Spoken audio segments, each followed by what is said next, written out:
Go ahead. What else? Well, anyway, after I'm able to go back, well, then of course then you refit it, and they issued me a Springfield 03. They said we don't have any more carbines. Springfield, huh? Huh? Springfield. That's a long one. It's a better gun. Well, it's more accurate. It's the most accurate gun that I ever fired. How accurate? I could hit bullseyes at 200 yards. When they put the marker up, I could put a bullet into the marker. How far? 200 yards. Marker 202. Well, that's where the firing line is. And this is no scope, just a sight on top. Nope, that's my eyeball. That's pretty amazing. So anyway, they had men going back to 11th Armored. They had trucks there, and the thing is, I was labeled as a supernumerator. I don't know whether because of the carbine or what, but the thing is, I tried to get on one of those trucks. There was actually no space. Mm-hmm. So anyway, I had to hang around these German barracks over there. It was outside of Frankfurt, and I got sick. So anyway, they sent me back to Verdun. I'm in Verdun 5 days, and I could barely stand on my feet when they got the Ramagen bridgehead. That's across the Rhine. Mm-hmm. And I told the doctors I'd have to go. They said, "Oh, you're not ready." I said, "Well, I'll be okay." I said, "Let me go." So they let me go, and finally get to the other side of the Rhine. I'm still in the repo depot, Mm-hmm. and wound up in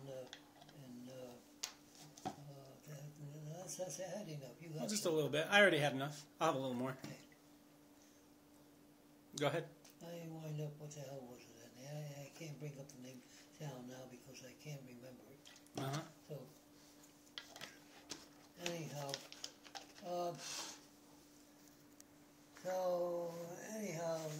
there's nothing much to do. So, anyway, these guys, they raped a German girl. And, What? Wait, they raped a German girl. They raped a German girl. What division were they in? Huh? What division were they in? I didn't get you. What division were these guys in? Well, these were replacements coming in. They weren't assigned yet. So they hadn't even been out to the field yet. No, they haven't been any out in the field of anything. So they were straight over from the States, and then the first thing they do when they hit European soil is rape a German girl. They raped a German girl. So anyway, this girl was very beautiful, let me tell you. So anyway, they lined everybody up, and she picked them out. And I got guard duty on these guys. So that you had MP duty. Not MP, general guard duty. The general guard duty, okay. Yeah. Okay, of course there were a few other guys with me. So anyway, we had full guard duty with these guys. So anyway, that's all. I want to get back to my unit, but I don't know where my unit is. Well, what happened with these guys? What happened with these American GIs that raped a German girl? I don't know what happened to them. They were court-martialed, I know that. I mean, I remember a long time ago, I believe we were at one of your Army reunions, and we were talking to one of your buddies there. And I believe, if I remember it correctly, the way that he told us, this was some time ago, you may have forgotten, I think it may have been in Kentucky, but he said that they released 2 of the guys, and one of the guys they executed. Possible. I mean, to me, of course that's very shameful when you hear about an American raping a German girl. It's a black mark on the whole country, really. Yeah. But the fact that... oh, you all right? You know, the fact that U.S. military justice said, well, now hold on, this may be an enemy civilian, but we're not that kind of people. Yeah, we weren't.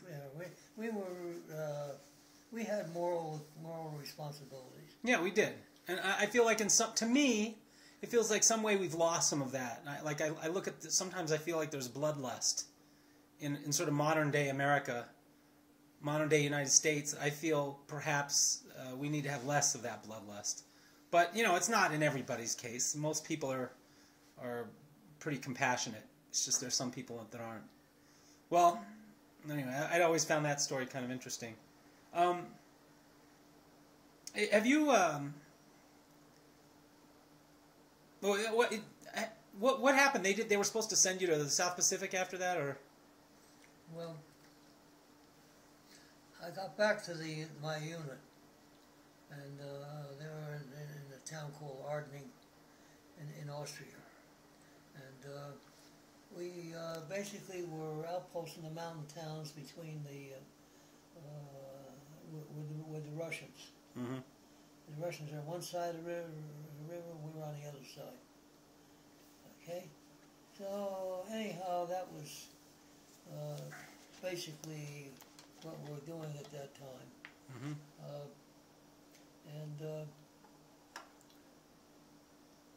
Sorry about that spilled part. That's all right. A little bit to make up for it.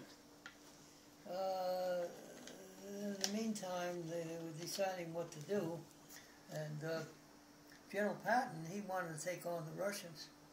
Yeah. Our armored cars were replaced with medium tanks. Yeah, I've heard about that. You heard about that? He wanted to take on the Russians. He wanted to take on the Russians. That would have probably not been a good idea. Well, thing is, Eisenhower, of course, wasn't going to go for that. No. So anyhow, Eisenhower was pretty pragmatic. Wouldn't you agree? That got stopped.